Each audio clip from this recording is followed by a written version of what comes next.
Now, one of the reasons why I really like the Boox devices as reader and overall devices is the power of that default reader. Now, here's a practical example. Here in my hands, this is a 7.8-inch screen, and here is a document that I opened, and this text is super tiny, right? And no matter where you go, the whole document is like that. Now, this is going to be, or would be, a problem were it not for the super awesome functionalities of the default Neo reader. So for example, all I do need to do is switch the rotation of the device to be horizontal, like so. And then I can tap in the middle to expose the option, go to Format, and then choose the crop option to be fit the width. And suddenly, now I have perfectly from completely unreadable and really borderline useless document, I have it completely readable, and I can cycle through the parts of the page just by flipping up next or previous page, and suddenly a document is perfectly usable. Now, this may seem like a small thing, but when you're actually using this device for a lot of reading, marking things up and everything, that is a very big deal. Now, of course, like every other Boox platform, the formatting, you have the option to have a split screen view and all these things, but these are very limited options on a smaller screen like this. So you do have the option of having a split view with the translation, two separate documents, the same document but on different locations, and on one place you have a document, on one have a notebook, and you can flip them around wherever you want, and those are those associated notebooks. You of course have the option to have pagination, to have a scrollable kind of a document and see it as a 1 page or 2 pages on the side, zooming, cropping options, etc. You have the ability to have the device itself read it out loud, because it has text-to-speech functionality, so you can just press play and it will read it out loud to you because it has stereo speakers. It can auto flip pages if you want, and you can auto page turn interval and amount and for how long you want it to do that. And also when you want it to speak, you also have the options of how long, volume, speech rate, play, pause, and settings for the voice itself. So yeah, why not? Let's give it a whirl so that you can hear. This way. Anyone who is new to this type of instrument, read the book from front to back and get the most basic information first. The manual progressively deals with more complex topics as you read through to the end. Experienced users can simply use this manual as a reference resource, browsing through the topics as needed. Okay, so that's the option, and in the options themselves you have, if you have other text-to-speech services installed, you can actually tell the device to use those. So that's your, the progress in reading. Then you have also the ability to go through your document in, of course, these different kind of views.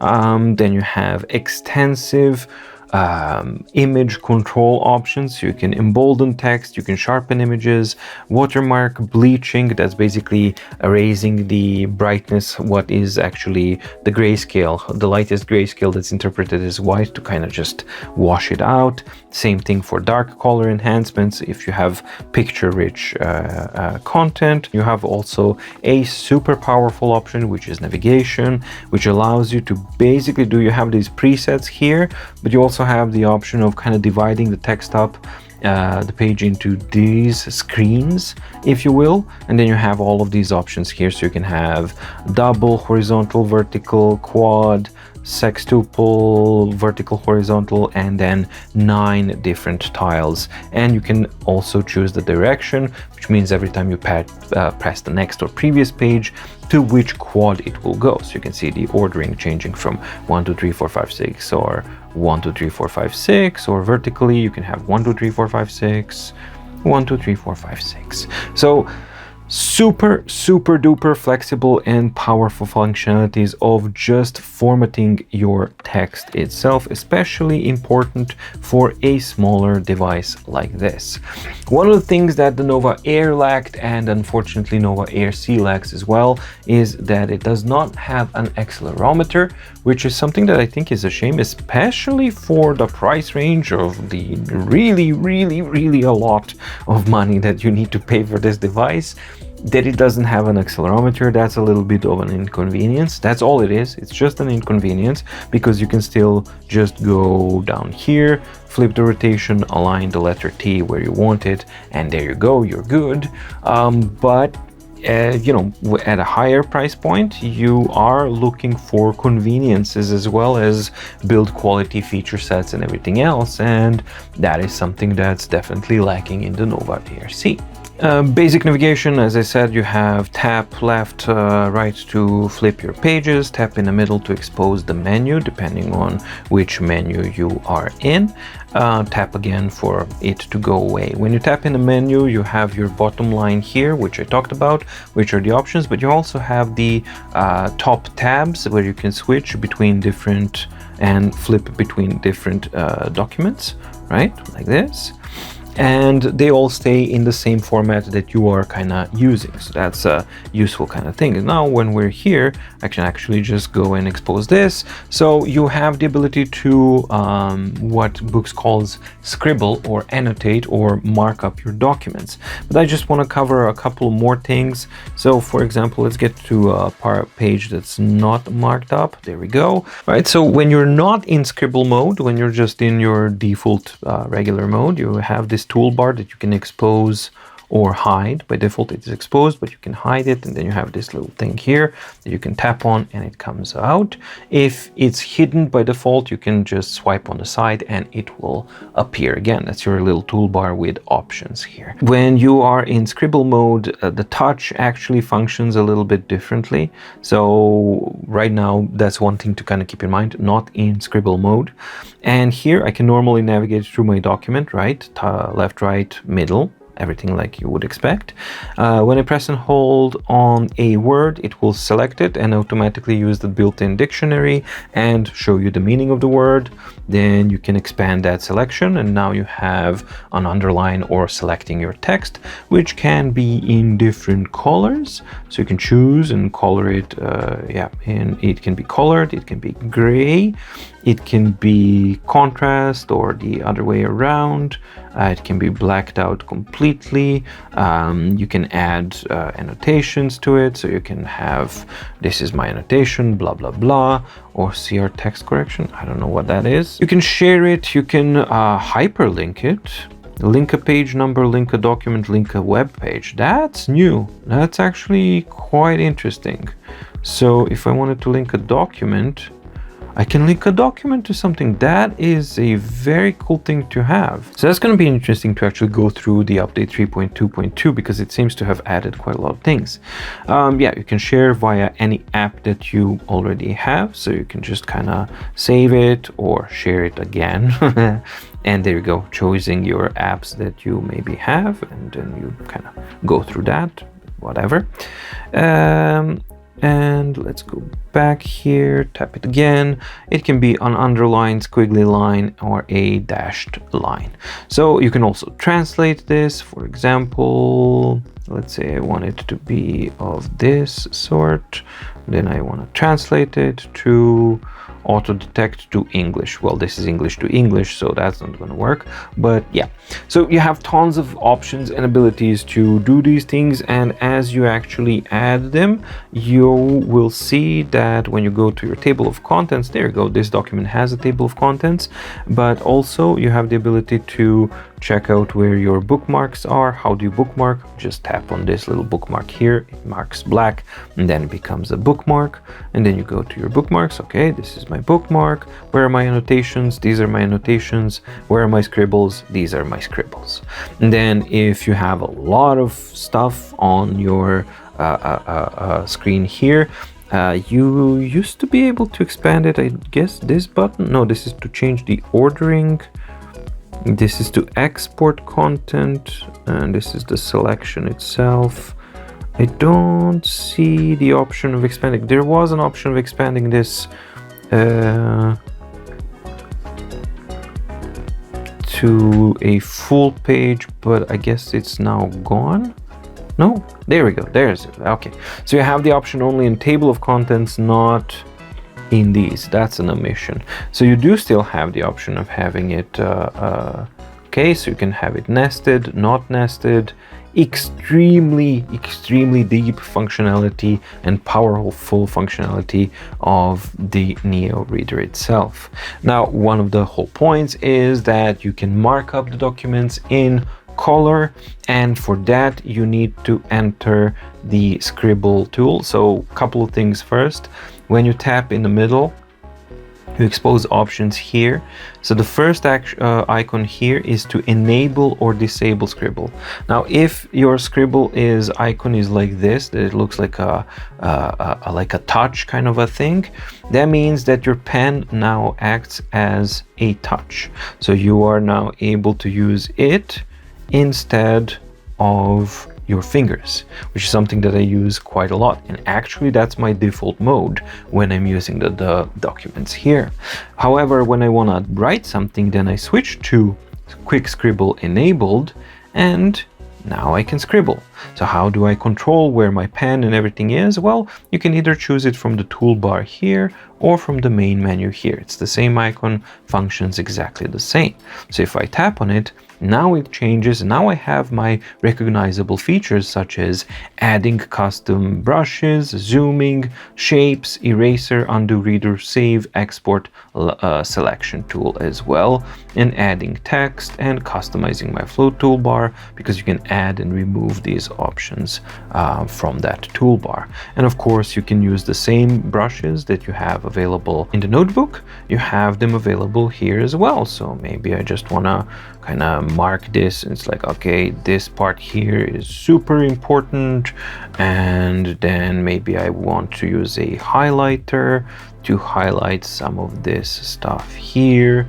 So maybe I want to highlight this, etc., and things like that. And all of this actually exports pretty much as you would expect it to. So all of your document markings, I've noticed that they export normally, and you have an option of either saving, so this will save over all the modifications will be saved into your current document, or you can choose this button here to export, and then you can embed PDF, that's embedding this one, or save as a new PDF. Now, a thing to kind of keep in mind is that you will not see those options of saving and exporting anywhere else unless you are in the scribble toolbar, and that is a point of confusion that can get there naturally, because it's not really something that you're gonna I understand the logic, because that's what you've done here. You've added changes by writing, so that's what you're exporting, the new scribbles, what you're gonna do with the scribbles on top of your existing PDF. I understand, but from a user standpoint,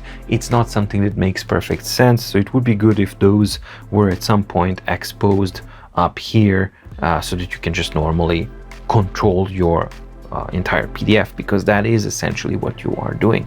But just so you know, if you want to export your PDF that's marked up, you have to be in the scribble tool and then press save or export your PDF. One of the points of I've shown already examples of the color examples and things like that, so you've seen it. I just wanted to kind of flip them around through a color page here, a color document here. And yes, you can actually change the display mode to speed mode, for example, and then flipping the pages is a lot faster, but at the expense of quite a bit more ghosting. As you can see, this is kind of messy, so I can just now flash and then it's better. You do have options, of course, to change when and how often the screen will refresh in the reader and all of these kinds of things. So those are all very powerful features that make the Neo reader and the Boox devices something that I actually like to use quite a lot. And basically I can't go through every single feature, but I just wanted to show you some of the functionalities and how it actually looks like, especially to see how the exported images look like and exported formats look like, so that you know what you can and how does it work with the Nova Air C. And there was a question, does MDO, my daily organizer that I made, does it work on the Nova Air C? Yes, of course it does. It works perfectly fine. So you can set it up to be normal as you would. So anything you touch works as you would expect it to. You can adjust your display qualities and everything like that, but also you have the option to kind of keep in mind that you can flip it to the horizontal orientation, and then you can choose that formatting thing that I talked about, and then it actually becomes a lot more flexible to use on a smaller format. And because it is like this, then you can just go into your day that you want, flip it around, and make sure that this one is out. So for example, that this one is here.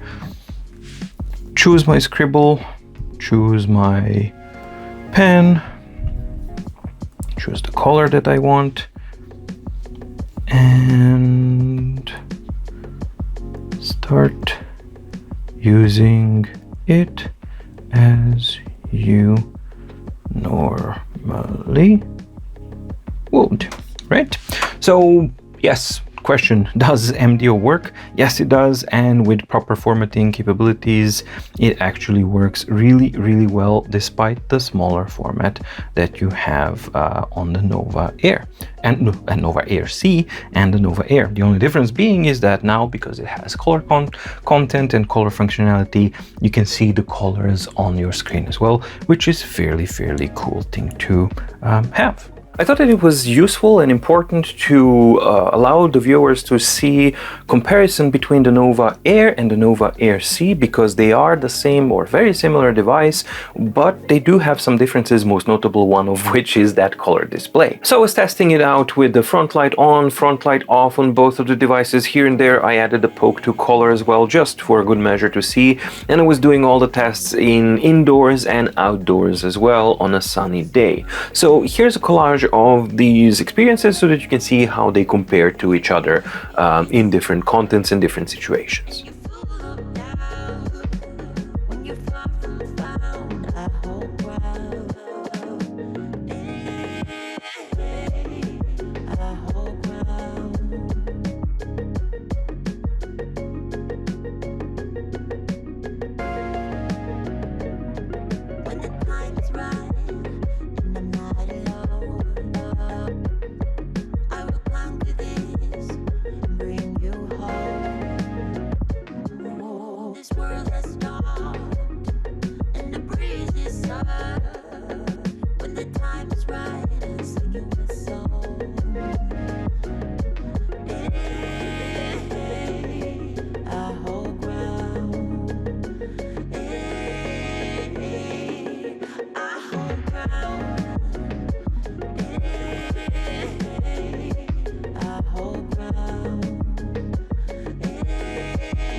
So, for all intents and purposes, I mean, Poke to Color was never good, and it continues not to be good, and therefore it was just kind of dumped halfway, because there's no use to try and force it to do something that it obviously can't. That's why mostly the comparisons that you saw were between Nova Air and Nova Air C, and Nova Air C performed actually quite good, with the obvious limitations still there. In well-lit indoor conditions or outside, ideally, on a shadowy or a sunny day, it doesn't matter, it will perform extremely well, and it's a really pleasant thing to look at. So the colors are nice, the contrast is good, it's not super crazy, but it's pleasant and it's clearly defined. You don't have to strain yourself to actually make out the colors or anything like that. It doesn't look washed out, it doesn't look like an old paper, so those are the good things.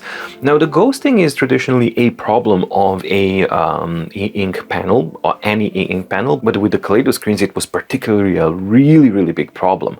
But they've managed to kind of tame that ghosting quite a bit, so that it is now usable in normal speed and even A2 modes for browsing. So you are able to browse your normal web content fairly okay, but I would still keep that refresh gesture at hand to keep it kind of close, so that you can refresh regularly, because you still have to do not nearly as much as you had to do it on Nova 3 Color, so a lot better than that, and quite usable, but you still do have situations where you would want to refresh this. Comic books were a really good showing as well, with obviously the problem of ghosting there as well, but depending on the platform you have the options to actually set up the app itself to refresh after a single page flip, and in that case then you don't have that manual refreshing or things like that. So there are ways around it, and if you do go past that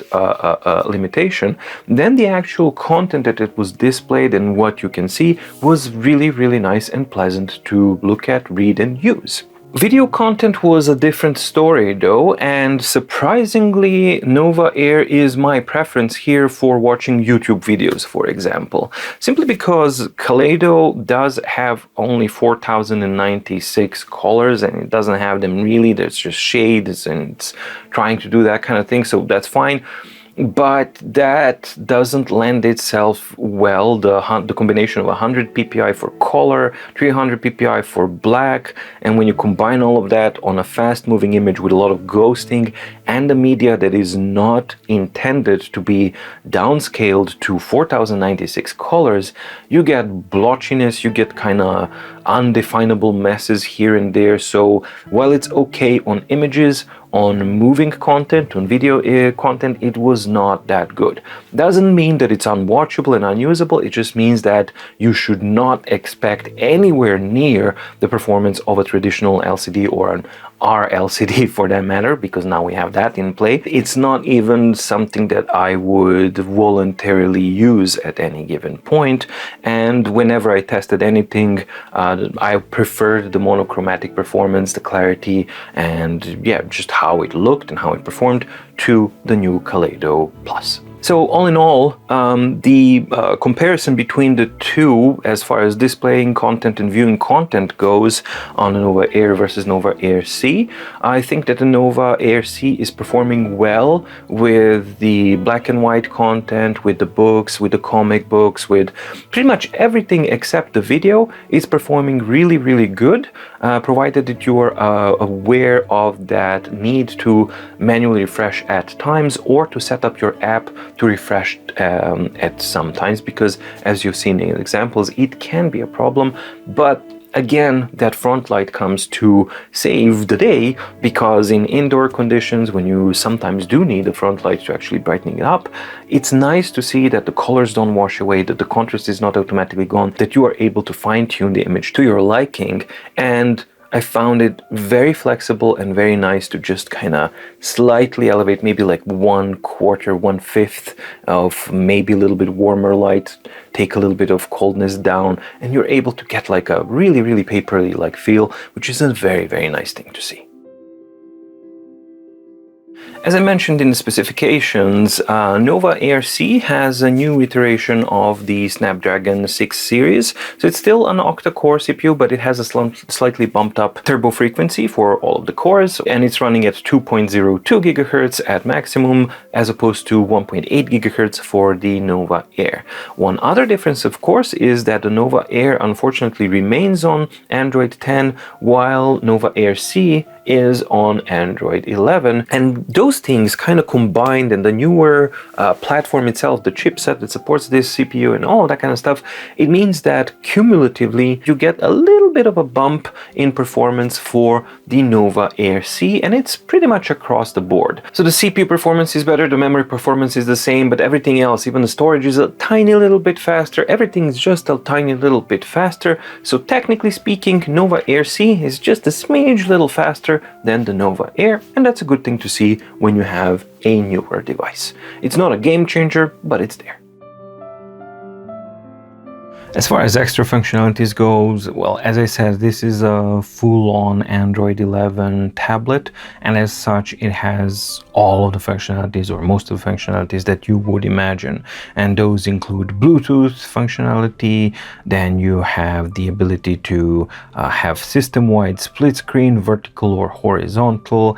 You can video capture your desktop, you can screen capture it, you can screen share. If you also have functionality of a full-on Google Play enabled Android 11 tablet, which means that you can, once enabled and registered, you can install your Kindle, your Kobo, YouTube, recorder, whichever file manager that you want, any comics that you want, like anything that you want. So the true power of a Boox platform is that this is basically just an Android 11 tablet, an extremely functional and powerful Android 11 tablet that is using a color e-ink screen in this case. So it is also extremely battery efficient as well as powerful. So that is a very, very good combination, but it also needs to be, because $420 or 485 euros is a lot for a 7.8-inch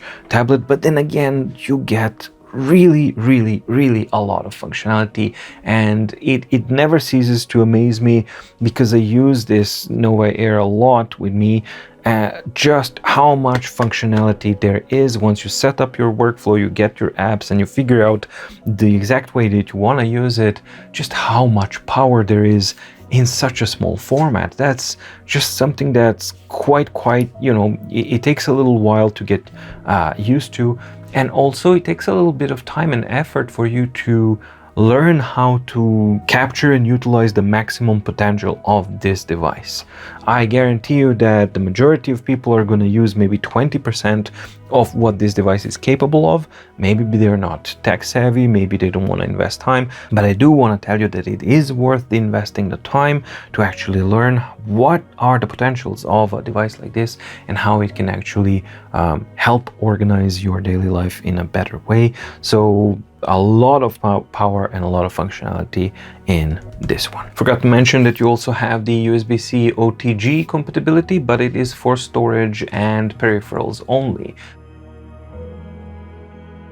Alright, so now it's time to draw a conclusion about the Nova Air C, and as usual, let's start with the cons. The cons are not ranged in like importance or anything, so just keep that in mind. So the first one that I listed here is that the touch precision, and it's something that you probably have noticed in the comparative images when I was flipping the pages and changing speed modes and things like that. Registering of touch on the Nova Air C, it's not as precise and as consistent as it is now on the Nova Air. However, Nova Air, when it came out, it also had a very similar issue where it was not registering touch input as precisely and as frequently as Note Air, for example, did. Over time, it received a couple of updates, and right now it performs really good, where all or most of the touches are detected as I would expect them to. So since I've seen the same type of behavior from the Nova Air, I expect the same thing to happen on Nova Air C with the coming updates. Ghosting, whilst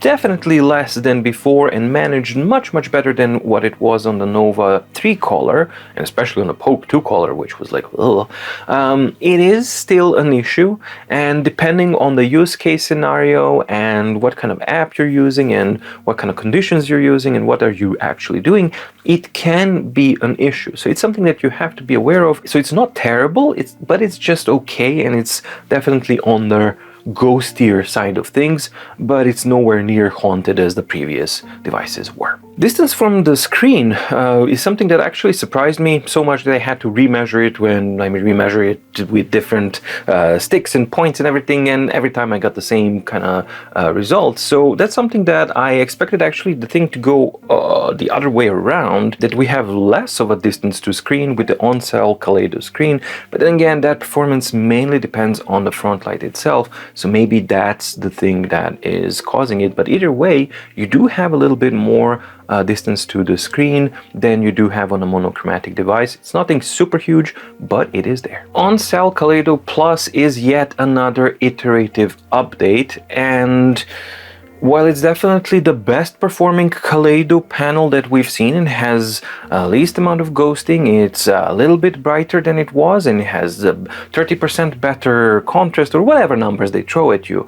The bottom line is that while those are good things, it's just another step forward. And the problem is what I said at the beginning of this video is I have a problem with the Kaleido technology in general, because that ceiling of what is achievable with this technology has been set from the get-go, and that limitation, that ceiling, is always physically going to be less than what you have on a monochromatic device. From the physics side of things alone, it is completely impossible, not improbable, but impossible for the Kaleido screen to perform as well, as bright, as clear, as contrasty as a monochromatic display. And that, to me, as long as devices use Kaleido technology, is going to be a con, because inherently it's a limited and flawed technology concept to begin with. Something that's a common con on Boox devices is that inherently there's a very steep learning curve that's associated with these devices. That's because they are Android, full-on Android tablets, and the UI that is being used is a little bit confusing, and plus it's a super powerful platform, therefore meaning that you have hundreds and hundreds of functions that you need to learn. So that is actually a difficult thing, and some people find it a bit of a problem. This problem was accentuated even more because the user interface and the decisions that Boox was using up until now, very recently, were just making things worse, and they were like shooting in the dark. However, update 3.2.2 just came out very recently, and that one is finally addressing the user accessibility and usability. They are starting to simplify things, less of duplication of things, less of scattering of options. It's more logical. It's starting to move in the right direction. It's nowhere near perfect, but this is the first time that I've seen an update from Boox that they have changed the direction, and the direction where they are now aiming towards is a really good one. And I hope they stay on that direction, because what I see from 3.2.2 are things that are practically usable. So for example, in the notes themselves, in the notebook itself, now you finally have text under the icons, what they mean. And that is a really important thing for a new user, because you can use the text. Yes, it looks cluttered, but it's practical. So you learn those icons. What does each icon mean, so that it becomes less overwhelming for a user when they're doing, where everything is new for them.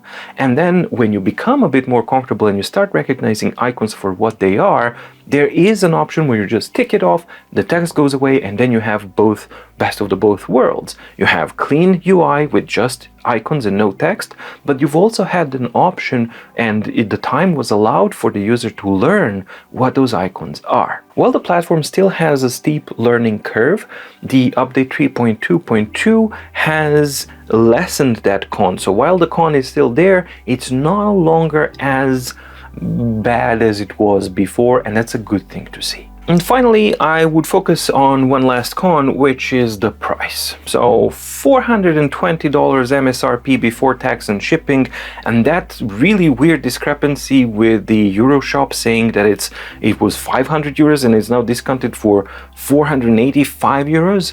I mean, we're deep into the territory of large devices here, the 10.3-inch devices, which have more RAM, more screen real estate, more storage, and all of these things. And while this tablet, even though it's small, it's unbelievably powerful. The amount of things that you can do with either Nova Air or Nova Air C is astounding, especially when you learn how to use these things properly. But $420, I mean, Nova Air is $350 with a whole package deal in a shebang, and this one is $420 or maybe $485. I don't know which the price is the correct one, but let's say that $420 is, let's assume that, hopefully. It's still really, really a lot, and what you pay for is inherently a limited and kind of capped out technology that can't get any further. Yes, this time it is absolutely usable, and yes, this is the first time that you get a fully usable color e-ink tablet that's super powerful and all of that kind of stuff, but is it worth it?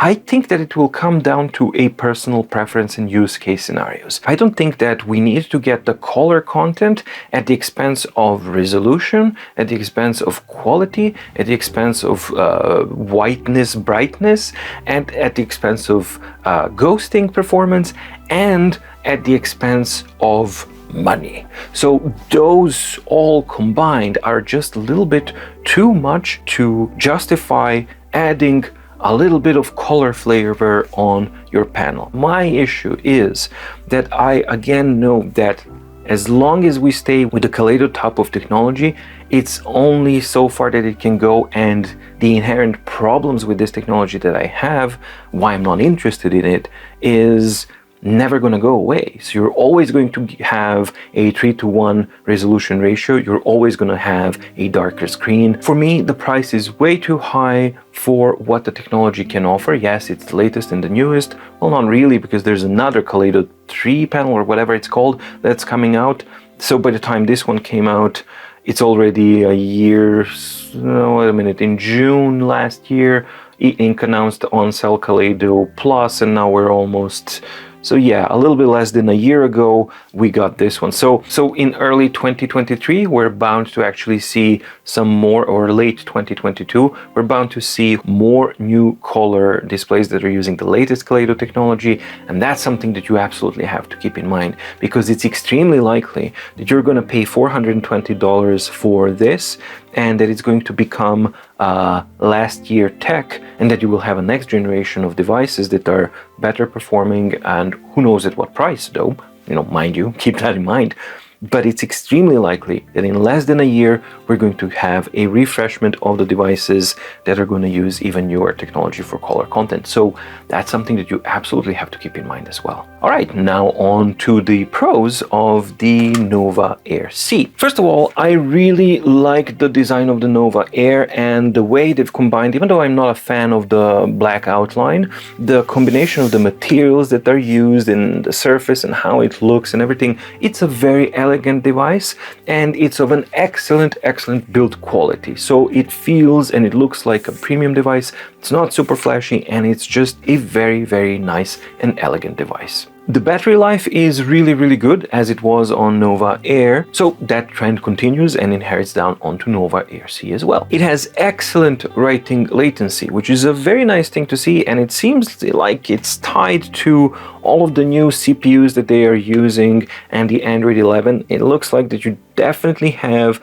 an advantage for this generation of devices that are using this new CPU and Android 11, because they all are in a much higher or much lower writing latency category. Writing latency of the black color is actually a lot faster than you have it on the Nova Air, and the color latency, while a little bit slower, it's a lot faster than what we used to have on Nova 3 Color. Combined with an excellent writing latency, you also have good, very good, but very good to good writing experience, because it's a little bit smoother than what we had on the Nova Air. So that, I think, comes down to personal preference. It feels good, it's just that I prefer the feel that I have on the Nova Air. When you combine it with really excellent writing tools and capabilities in the notebook functionality, overall it's a very good writing experience. Reader capabilities are absolutely astonishing and amazing, and something that I compare every other device to still. This platform has one of the best reader experiences, most powerful reader experiences, and most versatile reader experiences on the market. The addition of the cover with the buttons, while it does add weight and thickness, it is something that's actually nice to have. It's not a great thing, but it's a nice thing to have for those who like to use it just as a dedicated reader. As I mentioned, it has an Android 11, and inherently that is a good thing, especially when combined with the new CPU and the refreshed kind of internals. Those things are also quite good. But it's also a Google Play enabled device, which means that once you enable it, you can install any of your Google Play apps, including Kindle, Kobo, whatever you might want, like Audible. So the functionalities and the flexibilities that this device actually offers you are really powerful and excellent, and the internals are able to handle all of that with ease. So it's powerful enough to handle all of the capabilities and functionalities that it has to offer. So overall, it's a well-balanced, extremely powerful device in a very small package. Alright, so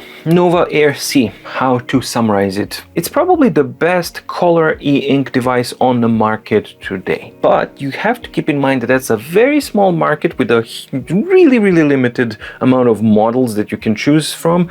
All are extremely overpriced, as far as I'm concerned at least, and all of them will suffer from the same exact core limitations that the Kaleido technology imposes upon them. Nova Air C is doing an absolutely stellar job at managing those limitations and extracting the maximum that the technology can offer. It's able to perform really good in multitude of situations, which is surprising considering the limitations that the technology does have, but still, at the end of the day, it will have those caps and limitations, and you will run into them from time to time. When compared to its predecessors, the Poke 2 Color and Nova 3 Color, there's something that I think is an important differentiation to make.